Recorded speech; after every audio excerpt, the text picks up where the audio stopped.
Good morning students. Last हमने कंपन घूर्णन स्तरों में संक्रमण तक पढ़ा था, जिसमें कंपन घूर्णन स्तरों में संक्रमण की तरंग संख्या को हमने निम्न प्रकार ज्ञात किया था। Delta nu bar is equal to क्या आया था अपने पास? B J dash minus J dash plus J plus 1 plus omega node बार।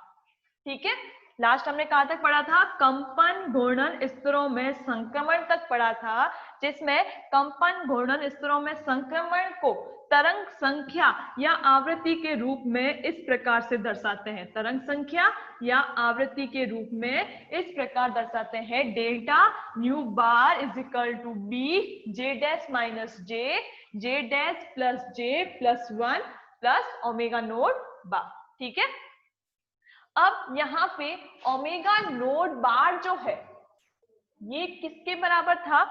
ये ओमेगा नोड बार जो है वो किसके बराबर था? ओमेगा नोड बार जो है वो 1 माइनस 2 एक्स ई ओमेगा ई बार के बराबर है। ठीक है, और इसको क्या बोलते हैं? इसको बोलते हैं मूलभूत आवर्ती।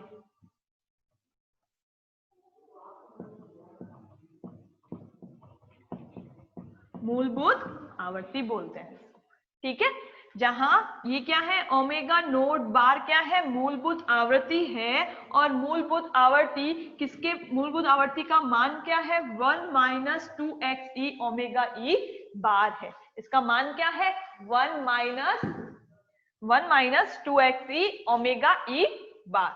ठीक है, फिर आज हम स्टार्ट करेंगे घूर्णन स्तरों में संक्रमण स्टार्ट करेंगे। जे से जे डैश में घूर्णन संक्रमण, जे से जे डैश घूर्णन स्तर में संक्रमण, घूर्णन संक्रमण। ठीक है, जे से जे डैश में। ठीक है, तो देखो ये क्या है? वाइब्रेशनल एनर्जी लेवल्स है। ठीक है, वाइब्रेशनल एनर्जी लेवल ये क्या है? वी कंपन घूर्णन स्तर है, निम्न कंपन घूर्णन स्तर है। ठीक है, निम्न कंपन घूर्णन स्तर। ठीक है, ये क्या है? वी डैश उच्च कंपन घूर्णन स्तर है। ठीक है, ये V क्या है? निम्न कंपन घूर्णन स्तर है, जिसमें क्या है? ये घूर्णन स्तर। ठीक है, V ये यहां से ये क्या है? ये कंपन स्तर है, वाइब्रेशनल एनर्जी लेवल है। फिर यहां से यहां तक क्या है? वाइब्रेशनल एनर्जी लेवल है। और वाइब्रेशनल एनर्जी लेवल्स में क्या होते हैं? रोटेशनल एनर्जी लेवल्स होते हैं, घूर्णन ऊर्जा स्तर होते हैं। ठीक है, तो ये V है, ये J घूर्णन स्तर। अब यहाँ पे J ये V डैश है, तो यहाँ पे J डैश घूर्णन स्तर। ठीक है, तो अब देखो घूर्णन संक्रमण यानी कि संक्रमण कहां से कहां हो रहा है? J से J डैश में संक्रमण हो रहा है। J से J डैश में क्या हो रहा है? संक्रमण हो रहा है। तो घूर्णन स्तरों में संक्रमण, J से J डैश में संक्रमण की बात करते हैं, तो देखो निश्चित कंपन स्तरों के मध्य विभिन्न घूर्णन स्तरों में संक्रमण की तरंग आवृत्ति, संक्रमण को तरंग संख्या के रूप में हमने किस प्रकार दर्शाया था? कंपन स्तरों के मध्य घूर्णन स्तरों में संक्रमण को तरंग संख्या या आवृत्ति के रूप में हमने किस प्रकार दर्शाया था? अभी मैंने बताया था, delta nu bar is equal to omega node bar plus B J dash minus J dash plus J plus 1 के रूप में विभिन्न कंपन स्तरों के मध्य कंपन स्तरों के मध्य विभिन्न घूर्णन स्तरों में संक्रमण को तरंग संख्या के रूप में हम इस प्रकार से दर्शाते हैं। ठीक है, कंपन स्तरों के मध्य कंपन स्तरों के मध्य विभिन्न घूर्णन स्तरों के संक्रमण को तरंग संख्या या आवृत्ति के रूप में हम इस प्रकार दर्शाते हैं। Delta mu bar is equal to omega note bar plus B J dash minus J dash plus J plus 1। ठीक है, जहां जे क्या है, जे है निम्न कंपन स्तर के घूर्णन स्तर की क्वांटम संख्या। जे क्या है, निम्न कंपन स्तर के घूर्णन स्तर की क्वांटम संख्या। ठीक है, और जे डैश क्या है, उच्च कंपन स्तर के घूर्णन स्तर की क्वांटम संख्या है। जे डैश क्या है, उच्च कंपन स्तर के घूर्णन स्तर की क्वांटम संख्या है। ठीक है, जहां जे का मान क्या है, जे इज इक्वल टू 0 1 2 3 4 हो सकते हैं, और जे डैश की वैल्यू भी क्या हो सकती है, 0 1 2 3 4 हो सकती है। ठीक है, तो जे क्या है, जहां पर जे है निम्न कंपन स्तर के घूर्णन स्तर की क्वांटम संख्या है, और जे डैश क्या है, उच्च कंपन स्तर के घूर्णन स्तर की क्वांटम संख्या है, और ओमेगा नोट बार क्या है, मूलभूत आवर्ती कहलाती है। ठीक है, फिर अब यदि हम कंडीशन की बात करते हैं, देखो अब यदि संक्रमण जे बराबर 0 से जे डैश बराबर 1 में संक्रमण हो रहा है, यदि संक्रमण जे बराबर 0 से जे डैश बराबर 1 में संक्रमण हो रहा है। ठीक है, ये यहाँ पे जे बराबर 0 कर देते हैं यहाँ पे। ठीक है, और जे डैश बराबर ये क्या है, 1 है। ठीक है, ये जे डैश कंपन, ये जे डैश घूर्णन स्तर है और ये जे घूर्णन स्तर है। ठीक है, तो अब संक्रमण कहां से कहां में हो रहा है, जे बराबर 0 से जे डैश बराबर 1 में संक्रमण हो रहा है। जे बराबर 0 से जे डैश बराबर 1 में संक्रमण हो रहा है, तो डेल्टा जे बराबर क्यों होगा, डेल्टा जे वर्ण नियम क्या होगा, +1 होगा। ठीक है, ये क्या है, जे बराबर 0 से जे डैश बराबर 1 में संक्रमण हो रहा है, तो डेल्टा जे बराबर क्या होगा, +1 होगा। ठीक है, और डेल्टा जे क्या होता है, उच्च डेल्टा जे किसको बोलते हैं, उच्च घूर्णन स्तर माइनस निम्न घूर्णन स्तर। डेल्टा जे क्या होता है, उच्च घूर्णन स्तर माइनस निम्न घूर्णन स्तर। अब यहाँ पे उच्च घूर्णन स्तर क्या है, जे डैश है, और निम्न घूर्णन स्तर क्या है, जे है। तो देखो डेल्टा जे क्या होगा, जे डैश माइनस जे। ठीक है, तो डेल्टा जे को हमने किस तरह से लिखा, J dash minus J is equal to +1। ठीक है, यदि संक्रमण किसमें कहां से कहां तक हो रहा है, यदि संक्रमण जे बराबर 0 से जे डैश बराबर 1 में संक्रमण हो रहा है, तो इस संक्रमण का चयन नियम या वर्ण नियम क्या होगा, डेल्टा जे बराबर +1। ठीक है, अब डेल्टा जे क्या है, उच्च घूर्णन स्तर माइनस निम्न घूर्णन स्तर। तो उच्च घूर्णन स्तर यहाँ पे क्या है, जे डैश है, और निम्न घूर्णन स्तर क्या है, यहाँ पे जे है। तो क्या हुआ, देखो J dash minus J is equal to क्या आया, +1। J dash minus J is equal to क्या आया, +1। अब हम क्या करेंगे, यहां से जे डैश की वैल्यू निकालेंगे। यहां से जे डैश की वैल्यू आई, क्या आया, जे इधर गया तो क्या हो गया, प्लस का हो गया, तो क्या आया जे डैश की वैल्यू, जे +1। जे डैश की वैल्यू क्या आई, जे +1। ठीक है, तो कंडीशन फर्स्ट क्या थी कि यदि संक्रमण जे बराबर 0 से जे डैश बराबर 1 में संक्रमण हो रहा है, तो उसके लिए चयन या वर्ण नियम क्या आया, delta J is equal to +1। देख लो, उच्च घूर्णन स्तर क्या है, 1 है, और निम्न घूर्णन स्तर क्या है, 0 है। तो 1 माइनस 0 क्या हुआ, 1 ही हुआ, है ना। तो डेल्टा जे बराबर क्या आया, 1 आया। Delta J is equal to क्या आया, 1 आया। ठीक है, तो इस संक्रमण के लिए वर्ण नियम क्या है, delta J is equal to 1। अब हमने यहां से J dash minus J is equal to क्या है, +1 है, तो हमने यहाँ से किसकी वैल्यू निकाल दी, जे डैश की वैल्यू निकाल दी। ठीक है, अब हम क्या करेंगे, जे डैश की इस वैल्यू को इस समीकरण में रख देंगे। जे डैश की जो ये वैल्यू आई है इसको हम क्या करेंगे, इस समीकरण में रखेंगे। तो देखो इस समीकरण में रखने पर क्या आता है, देखो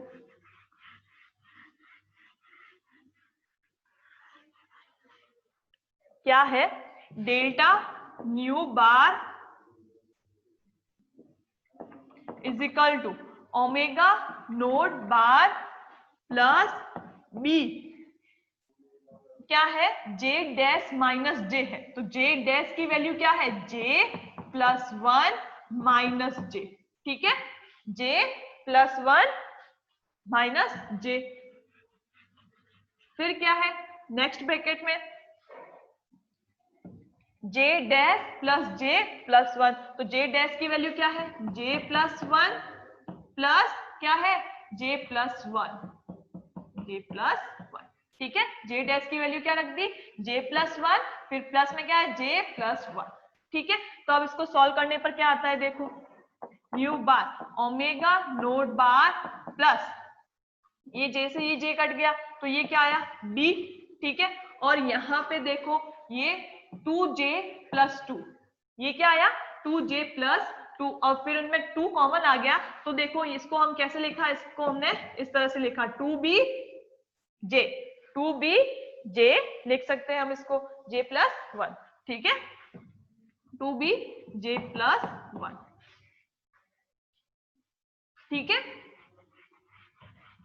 इसको सॉल्व करने पर क्या आता है हमारे पास, delta nu bar is equal to omega note bar plus 2b, bracket में क्या है, j +1, 2b plus 2b j +1। ठीक है, फिर इसको लगा लेते हैं इक्वेशन नंबर 1।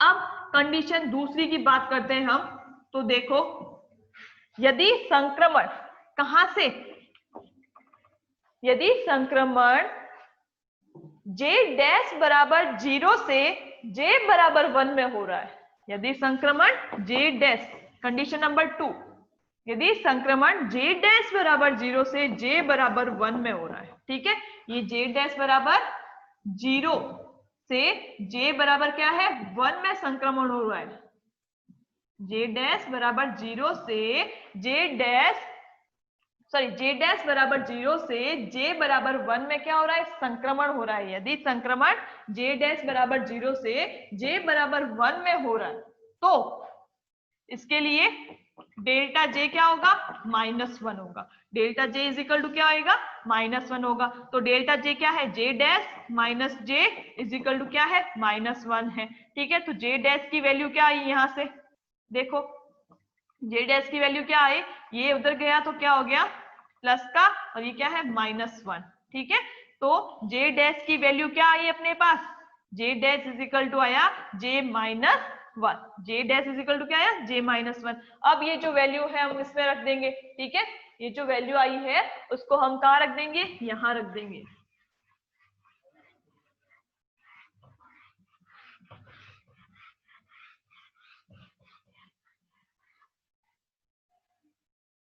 तो देखो delta nu bar is equal to omega note bar plus B, J dash की वैल्यू क्या है, j -1, j -1 माइनस क्या है, j है। ठीक है, j -1 माइनस j, फिर ब्रैकेट में क्या है, j डैश की वैल्यू क्या है, j -1, फिर प्लस j +1। ठीक है, प्लस j +1। अब ये j से ये j कट गया और यहाँ पे -1 से +1 कट गया। ठीक है, तो अपने पास क्या आता है, delta nu bar is equal to omega note bar. ठीक है, ये क्या है, -1 है तो ये आ गया माइनस का चिन्ह, और यहाँ पे क्या है 2j है। ठीक है, j + j क्या हो गया 2j, तो अपन इसको इस तरह से लिख सकते हैं 2bj। ठीक है, 2bj। अब देखो यहां से हम j की वैल्यू भी निकाल सकते हैं, यहां से हम j की वैल्यू भी निकाल सकते हैं। तो j की वैल्यू क्या होगी, देखो j की वैल्यू क्या हो जाएगी, यहां से देखो j डैश प्लस 1, ठीक है। यहां से ये j डैश बराबर क्या है, j डैश बराबर है j माइनस 1, या j क्या इक्वल टू क्या हो जाएगा, j डैश प्लस 1, ठीक है। क्या हो जाएगा, j डैश प्लस 1। तो यहां से हमने किसकी वैल्यू निकाली, j की वैल्यू निकाली, ठीक है। j की वैल्यू क्या आई, j देखो यहां से क्या है, j क्या है, ये समीकरण क्या है, j dash is equal to क्या है, j माइनस 1। अब हम क्या करेंगे, यहां से j की वैल्यू निकालेंगे, तो j की वैल्यू क्या आई, j is equal to j dash plus 1। तो हमने क्या किया, यहाँ पे j की वैल्यू रख दी, तो delta nu bar is equal to omega note bar minus 2 B, J की वैल्यू क्या है, J dash plus 1, J dash plus 1, ठीक है। इसको लगा लेते हैं इक्वेशन नंबर 2, ठीक है। अब ये जो इक्वेशन 1 और 2 है, इक्वेशन 1 और 2 की सहायता से घूर्णन संक्रमण की तरंग संख्या और कंपन घूर्णन संक्रमण की तरंग संख्या निर्धारित की जाती है। इस इक्वेशन 1 और 2 की सहायता से घूर्णन संक्रमण की तरंग संख्या और कंपन घूर्णन संक्रमण की तरंग संख्या निर्धारित की जाती है, ठीक है। फिर अब ये जो कंपन घूर्णन संक्रमण आवृत्ति या तरंग संख्या के ये जो समीकरण है 1 और 2, कंपन घूर्णन संक्रमण की आवृत्ति या तरंग संख्या, कंपन घूर्णन संक्रमण की आवृत्ति या तरंग संख्या की ये जो दोनों ही समीकरण है, समीकरण 1 और समीकरण 2, इन दोनों को हम सम्मिलित रूप से निम्न प्रकार लिखेंगे। देखो इन दोनों को हम सम्मिलित रूप से निम्न प्रकार लिखेंगे, सब हटा देती हूं मैं।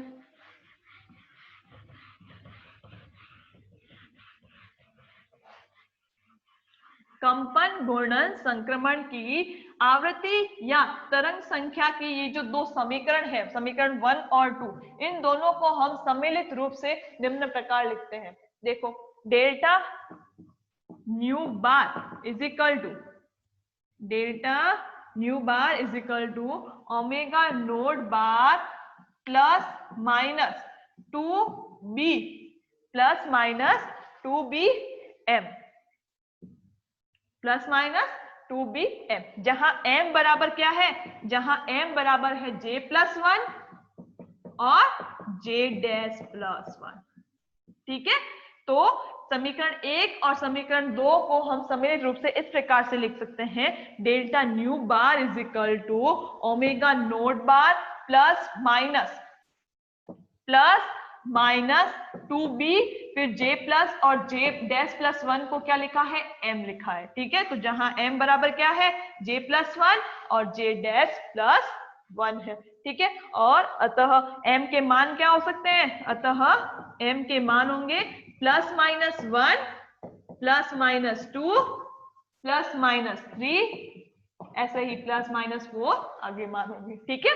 तो समीकरण 1 और समीकरण 2 को सम्मिलित रूप से हमने किस प्रकार लिखा है, delta nu bar is equal to omega note bar plus minus 2bm, जहां m बराबर क्या है, j प्लस 1 है और j डैश प्लस 1 है, ठीक है। फिर अपने और कंडीशंस आती है, जैसे वो हम क्या करेंगे नेक्स्ट क्लास में पढ़ेंगे, ठीक है। कि यदि डेल्टा j बराबर प्लस 1 है, जब पहली कंडीशन क्या रखी थी, डेल्टा j बराबर क्या था, प्लस 1 है, तो वहां पे क्या है, वहां पे संक्रमण की तरंग संख्या क्या होगी, मूल आवृत्ति से अधिक होती है, और उनकी रेखाएं किस प्रकार आती है, उनको हम क्या करेंगे नेक्स्ट क्लास में पढ़ेंगे, ठीक है। आज के लिए बस इतना ही।